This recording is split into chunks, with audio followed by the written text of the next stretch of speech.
Hello everyone, and welcome back to session 4 of Ramayana. So, we now enter into the story because our main character Rama is here. Rama is born, um, and we will see as this story progresses why this text is called Ramayana and nothing else. Ramayana, the word Ramayana, as you all know, means that it's the walk of Rama. So, and we will see why Rama becomes the central character uh, throughout this amazing story. So, without further ado, um, just to set the context, and we will keep looking at where we are with respect to relatively with respect to the story. So, Ramayana itself is divided into six parts or six kandas. So, we are in the Balakanda, which describes the childhood of Rama. That's the first part. And this part has 77 sargas, and we finished 15 so far. So that's where we are relatively. All right. So, so once Rama was born, obviously as all the four brothers started growing, they had the best possible guru in their kingdom, which is Vashishta Brahmarshi. So and what more can you ask for? Uh, this person, as we will see somewhere towards the end of this session, is is a is a master of Vedas. So all the four sons they got this privilege to be taught by Vashishta himself, and they were they were full of knowledge. The four brothers they were full of virtues. They were very skilled in riding elephants, horses, driving chariots. And Rama, in particular, was very good in archery. Um, there is a very elaborate description of how good he is, probably the best that world has ever seen. And they were always very interested to engage in the service of their parents as well. What do you mean by service of parents? What can children do? Parents want they parents unconditionally love their children. So by service here we don't mean that they are washing their clothes or uh, something like that. In fact, back in those days, students used to do this service to their guru. It was a gurukulam system. So although in Rama's case it was a bit different because the guru himself was very in close proximity to the king. So Rama did not have to go to uh, a hostel kind of a setup. You can say probably he was a day scholar, like he was visiting his parents while he was in this education. But by service of parents here we mean uh, empathizing with them, right? Understanding the kind of pains that they are taking for bringing up us children, and empathizing with them, trying to make it easier for them in whatever small ways they can. And this was a keen eye that all the four brothers had, and hence they could guess a lot of things even before the father or the mother asked them to do so. um, they didn't have to bother about their education or anything. They were self-sufficient and very well versed.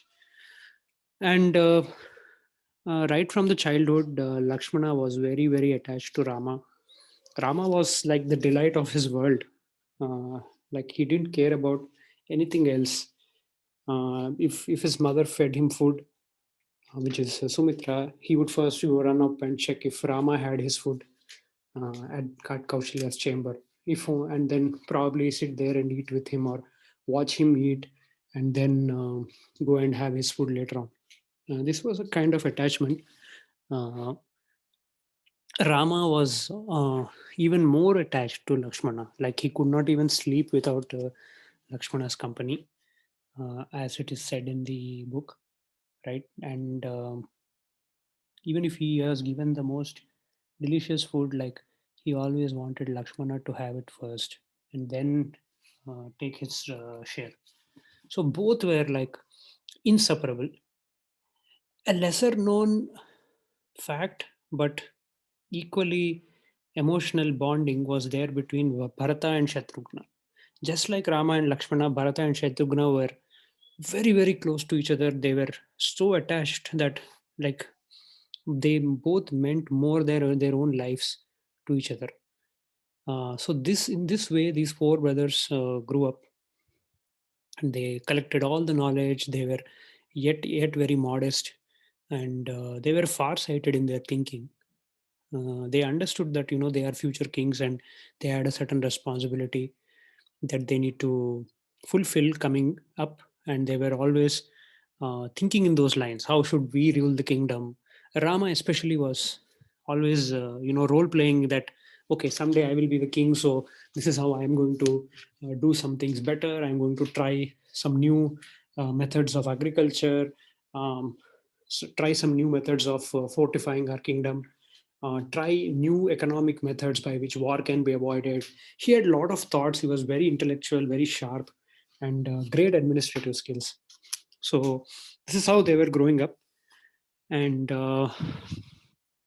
Dasharatha was very happy, obviously, uh, very happy with this progress, and now he was starting to think about the marriage of his sons. So these are 12-year-old, 13-year-old kids by the time Dasharatha was thinking about marriage. So, marriage back then and marriage now, I think we need to spend some time here, because why should you get such small kids married? Okay, so every person born back in those days, in that yuga that we are talking of, they had only one ultimate mission, and that is spiritual realization. So, make no mistake, King Dasharatha knew that one day he would give up his kingdom and go to the forest and do penance, which is called Vanaprastham, right? So when you are born, first obviously there is the Brahmacharyam, which is the first phase where you go in with a guru and then you learn. So this is generally given a time between 0 to 25 years, but depending on the intellect, some people finish it much earlier, like Rama and his three brothers. They were super fast, so they by the age of 12, 13, they finished almost everything that were assigned to them. And once that is over, there you have a choice. Once your education is over, either you can become a sannyasi, which means that you don't get married, and you go in a certain direction. You give up everything at an early age, and you go into a path of inner discovery, and at the same time you go into a path of teaching and roaming around the entire land and influencing as many people as possible by a way of practicing what you preach. The other path is called grihastha or the path of marriage, where you get married to someone, you set up a home, and you do service to the society in different ways. Like around your home, as an economy, around your home, a lot of people, you use a lot of helpers. You have maybe a farmland or cattle or other ways of making money. So you make money, you spend that money. When you spend that money, you give that money back to the economy. You only spend 30% of what you earn. 30% you do charity work, and the remaining 30 to 40% you keep for your next generation, so that they have a head start. So this is how the construct was designed. And being a king's son, Rama was expected to take over the kingdom. So he did not have the option of sannyas ashram, neither did the other three brothers. So Dasharatha was thinking about their marriage, right? And when the bride and the groom get married at an early age, they get married, and they are both put into a very deep meditative process, and combined with yoga, and there are certain like a daily routine that they follow together. So the idea here, also very interestingly, what is said is that uh, man, uh, or the male brain is wired in a certain way, and they have their own limitations and they have their advantages. The female mind, obviously, as we know, thinks very differently. So I think back then they realized that this combination is very powerful. Like the female always brings a very different perspective to the table compared to the male. And together, if these people get into a spiritual journey, they could probably learn things much faster, exchange thoughts. Because man and woman who are married, like they are expected to be the bestest of friends, and hence they were married at a young age, and their friendship was allowed to be fostered, and they used to discuss, how much did you go into this journey, how much did I go into this journey. So when the girl was selected for the boy, or when the boy was selected for the girl, the main criteria was to ensure that the girl knew as much as the boy. They are probably in a similar approach towards spirituality. Hence they used to ask who is the girl's father, who is the girl's forefather, etc., etc., because by seeing how far they went in their own spiritual paths, uh, the elders used to make a judgment that okay, this girl is probably in this kind of a school of thought, and the boy also, it's matching up, so let's get them married. So this was the marriage that we are talking about here, not the current marriages that we are used to, right? And all right, so while these thoughts were running in Dasharath's mind, one of the most amazing characters in Ramayana enters the scene. That is Vishwamitra. You have to love this guy. Um, and we will be spending a lot of time this session talking about Vishwamitra. So, as Dasharatha was seated, the doorkeepers they saw a sage coming in, and he said that, yeah, I am Vishwamitra, and I wish to meet the king of Ishvaku dynasty, which is Dasharatha, right? So, all right. So let's look at who this Vishwamitra is and uh, what's his backstory. There are very few backstories that we will be touching in the course of Ramayana, but this one is we cannot miss this. So, um, so Vishwamitra was he was actually a king called Kaushika. We will not get into the how Kaushika took birth. Very interesting story, but it will take too long. So, cutting that short, so Kaushika, as a king, was very fond of hunting. He was a very good king, very powerful, very strong, um, and he was a proper kshatriya. Like a proper soldier by heart. He believed that brain, more than brain, it's the brawn, uh, getting things done by brute force, and very protective of his kingdom. So one day he was hunting and he encountered Vashishta Bramharshi ashram. So as we all remember, right now in this scene, when Vishwamitra enters, right, he knows that Vashishta is the guru of Rama and all the other three brothers, Lakshmana and Bharata and Shatrughna. But here we are talking about a backstory, right? A flashback. So um, that's Kaushika didn't know who Vashishta was. He was a Brahmarshi, okay.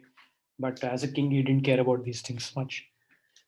So they were hunting. He was hunting with more than 50, 60 soldiers, and they were all very tired with the days and days of hunting. And they went to this ashram, and Vashishta offered them food and shelter and everything.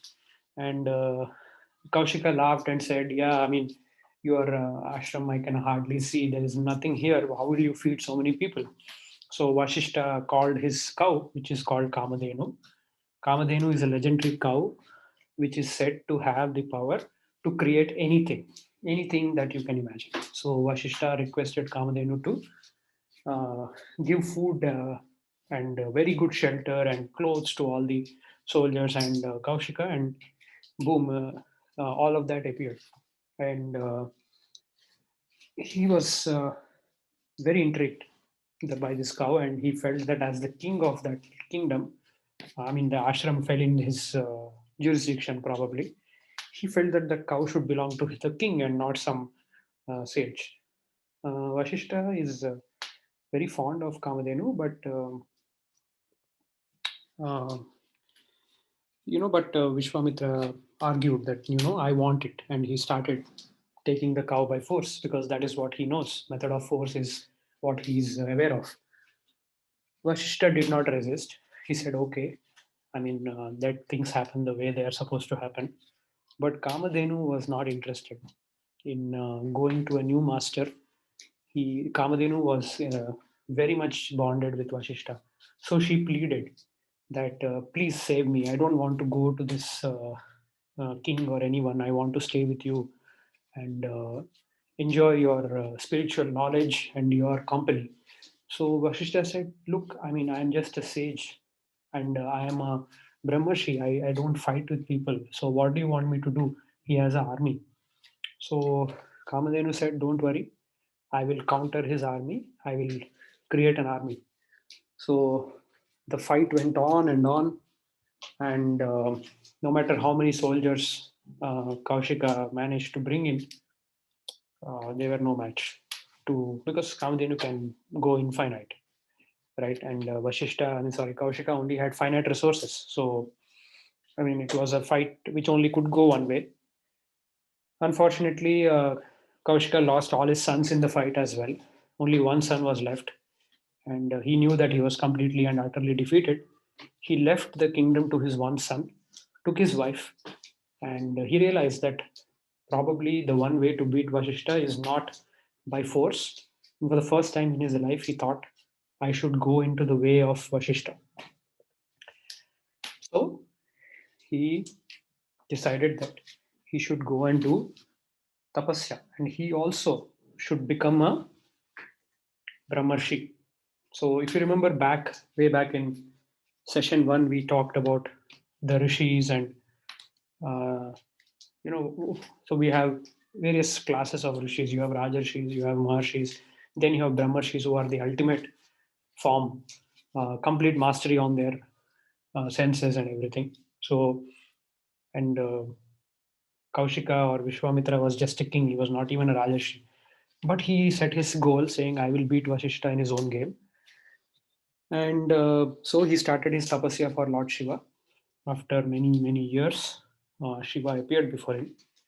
And he said he still had in his mind somewhere a thought that, maybe, he can still defeat him. Right? He was not fully convinced.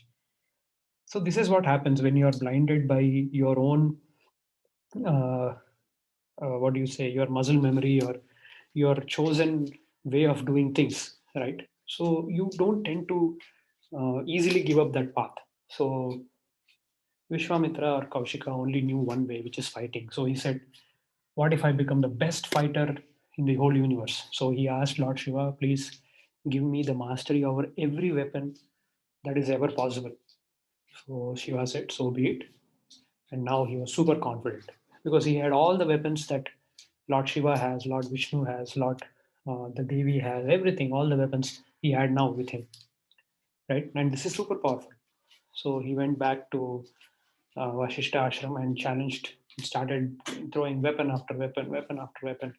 The ashram was getting burned. Vashishta got up and he started taking action because he had to protect all his students. And by action, he didn't do anything. He just held up his Satyadandam, which is a stick that these rishis used to carry. He just held it up in the sky. That's it. Whatever weapon Vishwamitra threw at him, everything got absorbed. Even even the most famous of weapons, like you name it, like the Trishulam, the um, uh, that's something very similar to a Sudarshan Chakra, Brahmastram. Everything got devoured by that. That's when Vishwamitra confirmed that okay, I now understood. Spiritual power is at a different level compared to any kind of soldier power. So, all right, back to the drawing board again. So he tapasya has resumed, and again many years of penance and. So, what is tapasya? Okay, very big topic, but for the sake of current context, think of it as stillness of thought and giving up on all the other worldly requirements that a body generally has. Like we need food, we need water, we need shelter. Uh, we need air, right? We need a bit of fire inside the body to keep we are warm-blooded uh, species. So you give up on many of these things and challenge yourself, challenge your mind and your body to the limit. And while doing also, you remain still. And this creates a sort of an energy within your body, which starts rising up from the top of your head. And due to the heat that comes out of this, gods respond and they have to come down. They're obliged, it is in their rule book that they have to come down and they have to listen to what this person is wanting, and they have to kind of depending on the measure and the severity of the tapasya, boons are granted. So Brahma, the Lord Brahma came down after this tapasya, and he gave him the title of Rajarshi. Vishwamitra, being Vishwamitra, was not satisfied by this title. So meanwhile, he again started saying, "No, no, I will not stop. I have become Rajarshi. I want to become Brahmarshi." So, so he started again. Meanwhile, many other stories happened, but one of the story that we will pick up is Trishanku, which is a very famous story. So there was a king named Trishanku back then, and he had an ambition that he wanted to enter heaven in his current body, not by dying, right? So he went to Vashishta, who was the guru. So Vashishta has been the guru of Ikshvaku dynasty. So Trishanku is probably the forefather of the king Dasharatha, who is ruling right now. So Vashishta said, "No, this is not. This is against the regular thing. I'm sorry, I can't help you."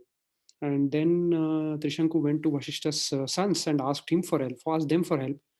They said, "How dare you come to us when our father already disapproved this?" Then he said, "Okay, if you won't help me, I'll go to another sage."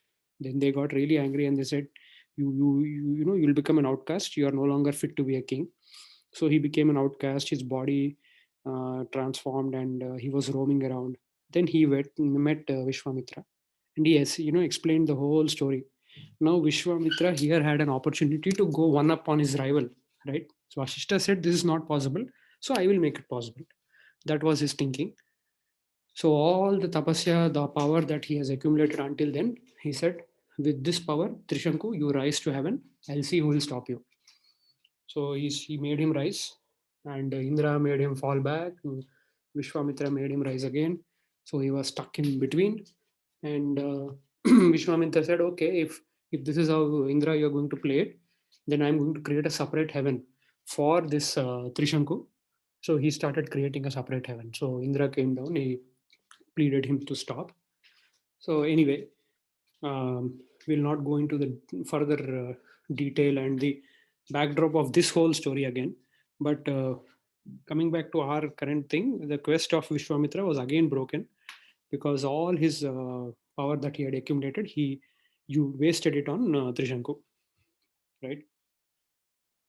Then, um, so that competitiveness, it did not leave him because he was a Kshatriya. Although he became a Rajarshi, still that urge to fight and prove that he was better than Vashishta was so strong inside him. That's what became very clear to him himself after that whole Trishanku episode. So he said, "No, no, I have to further change." So he gave up on his competitiveness and this stupid, you are greater, I am greater kind of a feeling. And he again sat down for tapasya. So meanwhile, another story, another person, Sunapsena, Sunasepa, he was, almost going to be sacrificed for some puja. And again, that's a very big story. So he pleaded Vishwamitra to save him. So Vishwamitra asked his sons, one of his sons, to take his place for the sacrifice. They denied. He got angry and he cursed his sons. Um, and he gave a method for that guy to escape the sacrifice. Okay, that was a good deed that he did. He was at least saving somebody, and he was not being competitive. But he again cursed his sons, and all his tapasya was again lost. So here he realized that okay, although I have given up on competitiveness, I did not give up on my core anger, and that is so sad. So he again went back to the uh, again started doing tapasya. Now Indra was very worried because just as the Rajarshi, he saw the kind of power this guy had. He was able to almost create a parallel heaven. So he was very worried that what if Vishwamitra becomes a Maharshi and then actually becomes a Brahmarshi, then his seat is always in trouble, right? This is a common theme we see in all the stories. Indra's throne being in threat and Indra doing funny things. We'll see why that happens somewhere down the line. We will cover why Indra is always depicted in this way. We'll touch upon that. But anyway, coming back to the story. Um, Menaka, who is a very beautiful woman, an Apsara, she was sent down, and Vishwamitra saw her. He had a liking for her. They married, and they had a daughter, and that's how his tapasya got paused for a while. And then he realized that, oh, I'm wasting time. This is a trick. Um, I've fallen into this trap. So he sent away Menaka. Then he again resumed his tapasya. Finally, after many years, see, the dynasties are changing and each dynasty is a king ruling for 10,000 years. So remember that the context. Every human lifespan is 10,000 years. So dynasties are changing while Vishwamitra is in this pursuit. So fine. So one day Brahma came and he said, "Okay, now you have become a Maharshi." But our guy is not satisfied. He wanted to be a Brahmarshi. He is not going to stop. So he again continued his journey, and Indra again worried, very worried. He sent Ramba. Uh, Vishwamitra got angered by the disturbance. He cursed Ramba to become a stone, and then he again realized that somewhere in his mind, somewhere inside, deeply rooted, that anger is still there. So he kind of uh, again resumed his puja, his tapas. So, and then after that, no matter how many distractions were sent, he did not move, he did not react, he did not get angered, he did not get attracted. And then finally, one day, he understood when he could, now he reached a point where he could completely truly see within himself what he is. So he realized that his anger is truly gone. So he decided, now I will have a bit of food. So he went to have food. A beggar came and asked for that same food. He gave it away. He said, "Okay, I don't even want food." He continued his tapasya again. That beggar was Indra. And Indra now realized that, okay, this guy has now truly become a saint. He's not going to trouble me. And Brahma realized that this guy really deserves that Brahmarshi title. And, uh, and then he came down and he said, "Now you are a Brahmarshi." So Vishwamitra, after hearing that, still was not fully happy. So mind has to kind of close the circuit, isn't it? Always. So he went back to Vashishta ashram, and he wanted Vashishta to address him as a Brahmarshi, as his equal. That's this whole. That's why he started this whole thing, right? So he went there, and Vashishta, to test him, he, instead of calling him Brahmarshi, he called him Maharshi or something. But Vishwamitra did not feel any anger, and Vashishta could sense that, yeah, this guy has now reached that level of maturity. And after that, they were both having very high mutual respect for each other. So that is the story of uh, Vishwamitra for all of us, full of grit, full of commitment, crazy ambition, and then his ambition was such that he had to give up all ambitions to reach his goal. That was a very thin line to walk, but he managed to do that. Uh, we saw about what a Dvija means sometime in the session 2 and session 3, right? When you are born into a family, then you are reborn. I mean, this was a true rebirth of a Kshatriya becoming a Brahmarshi. It's like an amazing rise. And on that note, I just wanted to put up this slide, which I found on the internet. Uh, so we call them Saptarshis. These are the seven Brahmarshis, which are very famous. And they are these are people with serious knowledge.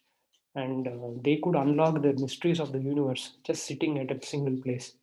And they chose, some of them chose to come out and put them into a writing, put them into an oral tradition of Vedas and so on.